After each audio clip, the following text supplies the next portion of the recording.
Olá, pessoal. Continuando a parte 2, treinamento de radioproteção, fundamentos da radiação aplicado à radioproteção. Eu já fiz uma introdução anteriormente com vocês, ficou uma aula até um pouco mais extensa, e agora eu vou pontuar características específicas das radiações ionizantes que nós vamos utilizar nas instalações na prática de medidores.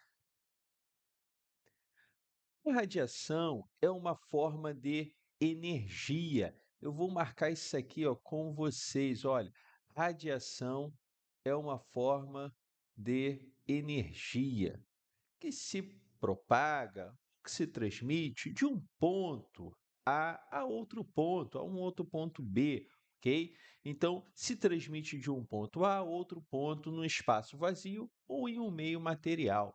Existem muitos tipos de radiações presentes em nossas vidas cotidianas, tais como calor, luz, ondas de rádio, micro-ondas, ultravioleta, de repente numa área médica, quando a pessoa vai fazer uma radiografia ou raio-x, enfim. Alguns tipos de radiação têm a capacidade de penetrar nos materiais e, ao fazê-lo, causa um processo chamado de ionização. Estes tipos de radiação são conhecidos como radiação ionizante, que é, na verdade, o nosso maior interesse aqui, radioproteção aplicado às radiações ionizantes na prática de medidores nucleares. Logo, radiação é uma forma de energia. Vou apagar aqui para reforçar com vocês. Ó, radiação é uma forma de energia. Nós temos o que nós chamamos no dia a dia de background ou radiação de fundo. O que seria esse background, radiação de fundo, que todos nós estamos expostos diariamente, tá? O tempo todo, independente se a gente está perto de uma fonte ou não. Eu agora, nesse local onde eu estou gravando, aqui tem uma exposição que é uma radiação de fundo, uma radiação do meio ambiente, uma radiação que nós chamamos de background, que vem da radiação natural. É medida com detectores apropriados que a gente consegue mensurar a taxa dessas exposições. Os valores variam em torno aí de 0,16 microsievert hora, 0,20 microsievert hora. Embora seja diferente em cada local, está presente em todo mundo, ok? Então, gente, não pode esquecer o que é o BG, tá? Conhecido como BG ou background.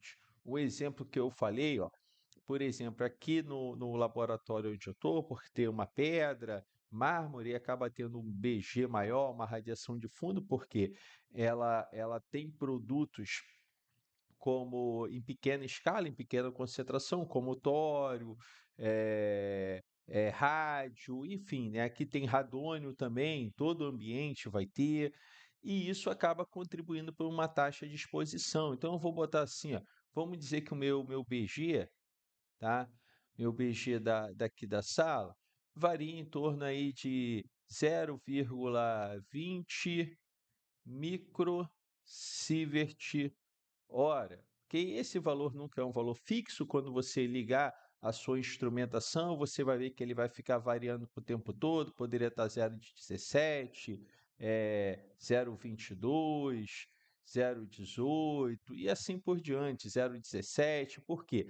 O seu medidor ele vai estar mensurando a interação dessa radiação com um determinado meio, né? Esse meio pode ser um gás, pode ser um cristal, e aí ele vai gerar um pulso, então ele fica variando, ele fica flutuando, tá? Esses valores são valores baixos, ok? Para ideais para BG, tá? Aqui o micro aqui quer dizer 10 elevado a menos 6. Sievert é a unidade de dose equivalente ambiente, ok? Ou dose equivalente efetiva, dependendo da calibração, e H é de hora, tá? Microsievert por hora. Enfim, não vou dar aula de dosimetria para vocês nesse momento. o que eu quero é que vocês lembrem que nós temos um BG associado à nossa prática, tá? Então, sempre quando eu estou fazendo uma medida, eu vou estar também mensurando o BG, a não ser se o meu equipamento desconte já esse valor, que é a radiação de fundo gerado pela radiação natural, que é medido em qualquer lugar. E o que seria os átomos? Os átomos são a unidade básica de toda a matéria que existe no universo. Nos dias de hoje, são adotados os modelos geométricos e o modelo quântico do átomo, que estão representados na figura ao lado. Aqui eu tenho um modelo geométrico, aqui eu tenho um modelo quântico. O modelo quântico, onde eu tenho uma nuvem, essa nuvem é uma nuvem de elétrons na eletrosfera, onde se tem a probabilidade de encontrar o elétron, ou seja, todos os eventos da interação da radiação com a matéria são eventos probabilísticos. Por isso que quando eu ligo o meu medidor, eu vejo que ele fica o tempo todo variando dentro de um range, baseado no meu campo de exposição, porque a interação da radiação com a matéria, ele é um evento probabilístico, ele não é um evento determinístico, ele é um evento probabilístico. Os elétrons estão constantemente em movimento em torno do núcleo, né? Ou seja, nesse núcleo eu tenho prótons e nêutrons.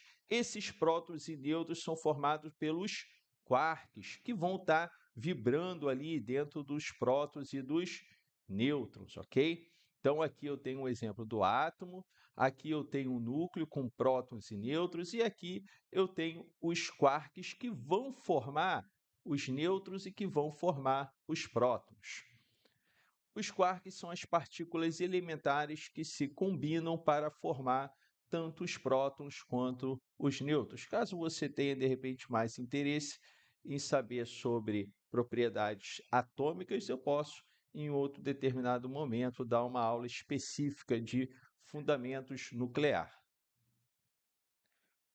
Tipo de radiação e classificação. Isso aqui é extremamente importante, a gente precisa saber identificar as radiações, classificá-las de acordo com o tipo. Então, nós temos as radiações que nós chamamos de corpuscular, ou seja, essas radiações, elas têm massa.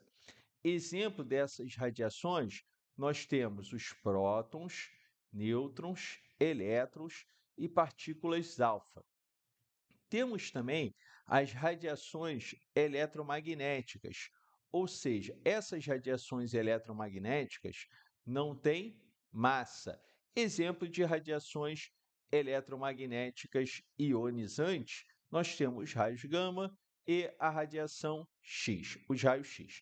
Aqui nós estamos falando de radiação ionizante, ok? Ou seja, a radiação ionizante, ela tem energia para penetrar a matéria e arrancar um elétron, ou seja, ela tem energia suficiente de arrancar elétrons do átomo, produzindo pares de íons. Exemplo de radiações ionizantes, aqui eu tenho alfa, poderia ser beta menos, beta mais, radiação gama, radiação X, radiação por nêutrons. E a não ionizante, professor, elas não têm a capacidade de ionizar a matéria, não têm a capacidade de arrancar elétrons da matéria, só tem a capacidade de excitar os elétrons na eletrosfera. Exemplos de radiações não ionizantes: micro-ondas, ondas de rádio, TV, luz visível, infravermelho, ultravioleta, são exemplos de radiações não ionizantes.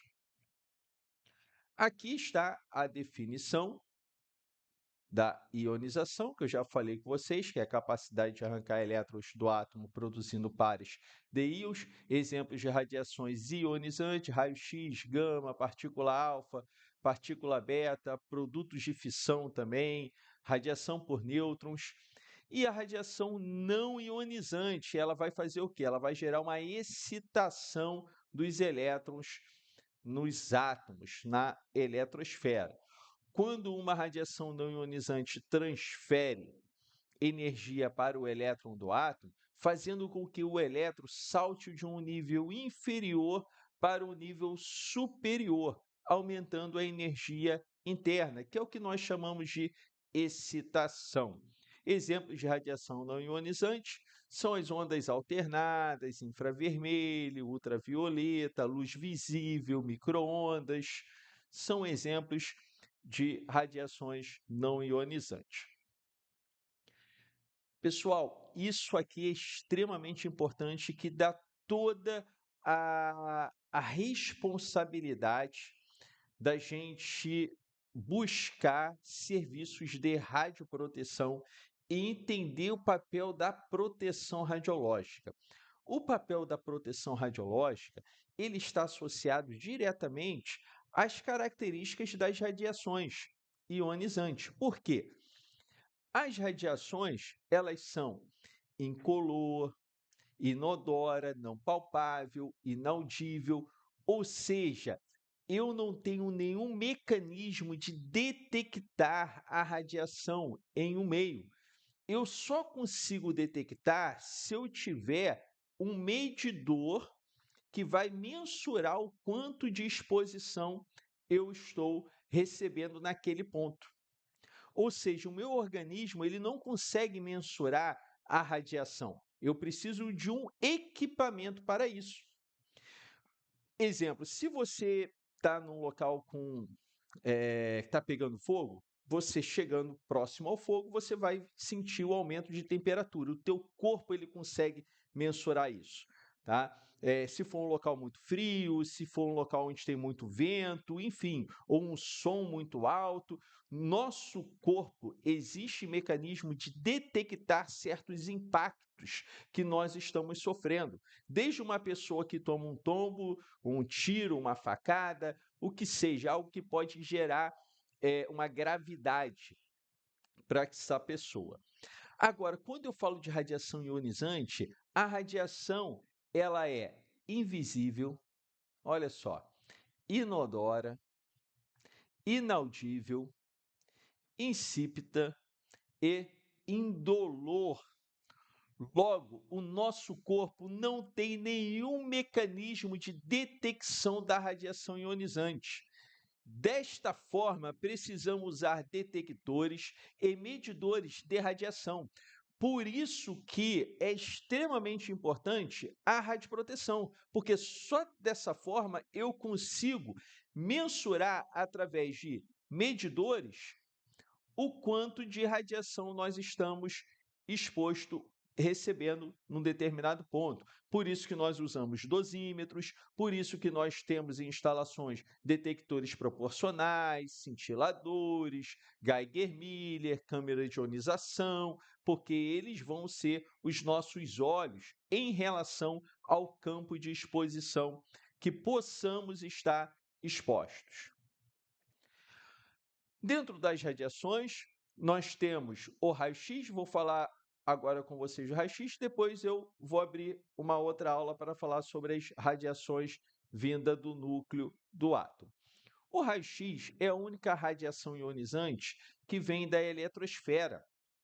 Essa radiação é uma onda eletromagnética com curto comprimento de onda e alta frequência, com alto poder de penetração, baixo poder de ionização, se propaga de forma linear e independente do meio para sua propagação. É liberado pela eletrosfera do átomo quando elétrons de alta energia são desacelerados, por exemplo, o raio-x de friamento, que é conhecido como efeito Bremsstrahlung, ou quando elétrons saltam para orbitais mais próximo do núcleo, que é o que nós chamamos de raio-x característico. O que eu quero, na verdade, fundamentar aqui é que o raio-x é uma onda eletromagnética com alto poder de penetração, baixo poder de ionização, se propaga de forma linear e independente do meio. O fenômeno do raio-x pode ocorrer através do efeito de raio-x de friamento, que é o efeito Bremsstrahlung, ou raio-x característico. São dois conceitos físicos. O raio-x ocorre através de gerador de propagação de um elétron colidindo ao meio, gerando calor e raio-x, que é uma onda eletromagnética. Ou seja, o gerador de radiação é uma máquina que produz raio-x somente quando está o quê? Energizada. Ou seja, para que eu tenha a produção do raio-x, eu preciso de um equipamento que atue com uma quilovoltagem, uma corrente, uma miliamperagem, ou seja, o homem, nós conseguimos controlar esse tipo de emissão, de propagação. É como se você fosse acender uma luz. Para você acender uma luz, você precisa de tensão, você precisa de corrente elétrica passando naquele fio, porque senão você não vai conseguir acender aquela luz. Da mesma forma, para você produzir o raio-x, você precisa de corrente elétrica, você precisa de uma tensão, você precisa de diferença de potencial associado àquele equipamento.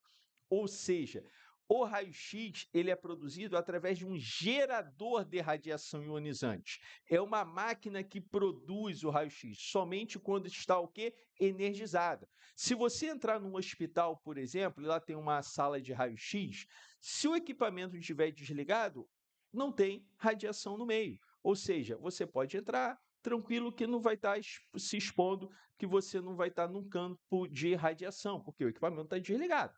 Ok? A emissão de radiação só ocorre quando tem um disparo do feixe. Fora isso, não tem radiação no meio. É muito diferente de um material radioativo, tá? Um material radioativo, por exemplo, uma fonte de césio, uma fonte de cobalto, uma fonte de irídio, de iodo, de ameriço berílio, essas fontes radioativas emitem radiação de forma espontânea, de forma natural. Quem não tem o controle humano, né? Não tem o fator humano ali para controlar se ela vai decair emitindo radiação ou não. Isso é algo intrínseco à fonte. É totalmente diferente do raio-x. Tá? O raio-x, ele, para ser emitido, você precisa de certos comandos e características que o homem controla, por exemplo, a corrente elétrica ou a diferença de potencial.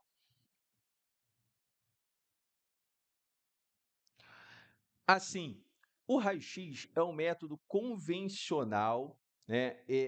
Quando eu falo no método convencional, por exemplo, numa radiografia, são produzidos em uma ampola. Quando os elétrons do filamento interagem no alvo, uma corrente elétrica circula pelo filamento, que é, no caso, o nosso catodo, que é negativo, arrancando elétrons dos átomos do metal do mesmo. Os elétrons negativos são acelerados contra um alvo positivo. O anodo tem um campo elétrico de alta voltagem. Ao frear contra o alvo, parte da energia cinética dos elétrons se transforma em raio-x de freamento, o restante transforma-se em calor. Aqui eu tenho um exemplo de uma ampola, que essa foto eu tirei aqui no laboratório.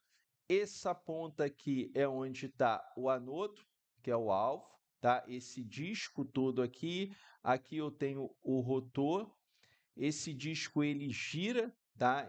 Quando eu falo esse disco, seria tudo isso aqui que eu estou marcando para vocês.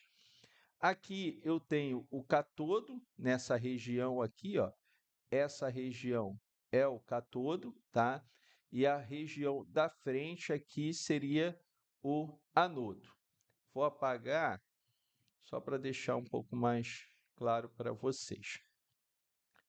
Nesse ponto aqui, eu tenho uma capa focalizadora ou um copo de focagem, e aqui eu tenho o filamento que fica aqui dentro, que é um filamento de tungstênio que é aquecido pela corrente elétrica, a miliamperagem. Vai passar corrente elétrica, A aqui é a unidade de corrente, tá? Eu vou ter uma diferença de potencial, uma DDP entre os pontos. Essa DDP vai fazer com que os elétrons fossem acelerados. Vou botar aqui os elétrons vão ser acelerados. deu para ver muito bem por conta da cor. Os elétrons vão ser acelerados e vão colidir aqui com o alvo. Ao colidir com o alvo, você vai ter 99% de produção de calor e 1% de raio-x. Então, vai ter raio-x saindo dessa ampola através da colisão dos elétrons com o alvo. O alvo também leva tungstênio, tá? Esse tipo de metal.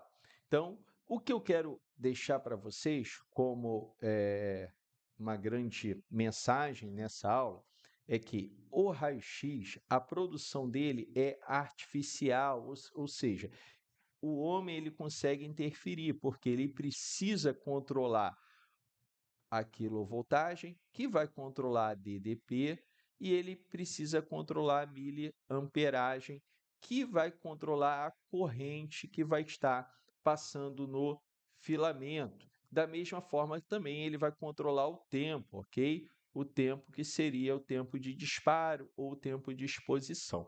Então, o homem controla isso. Diferente do que nós vamos ver no próximo encontro, que a gente vai falar de fonte radioativa, que libera radiação de forma natural, de forma espontânea, onde a gente precisa ter um cuidado maior. Aqui eu preciso ter um cuidado? Sim. Preciso ter radioproteção aplicada? Sim, preciso e muito. Mas, de qualquer forma, se eu vou falar de uma forma bem simples aqui, se eu tiro o cabo da tomada, eu não tenho mais exposição, porque eu corto a miliamperagem, eu corto a tensão do equipamento. Então, isso faz com que a gente tenha um controle mais simples desse tipo de equipamento. Aqui estão as minhas referências, tá? Como eu peguei conceitos físicos, tem referência do Tawata, do Buchong, da Okuno, são livros extremamente interessantes e importantes. Grande abraço, professor Samuel, te espero no próximo encontro.